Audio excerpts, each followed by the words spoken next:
Welcome to Not Milk Never Milk. Subscribe if you're lactose intolerant.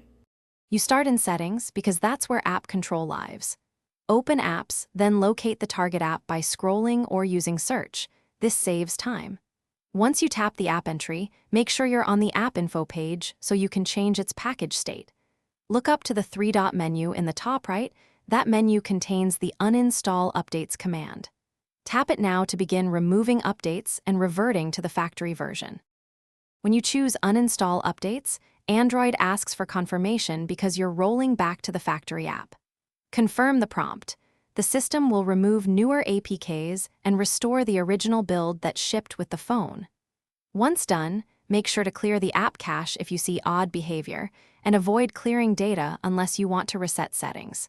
If Play Store keeps updating, disable auto updates or toggle the app off. After the rollback, go to Google Play Store and open that app's page. Tap the three-dot menu and uncheck auto update so Play doesn't immediately reinstall updates. Then reboot your Samsung to ensure services reload the factory app version. If you still see issues, reinstall the app from Play Store or, as a last resort, perform a factory reset, but only after backing up data.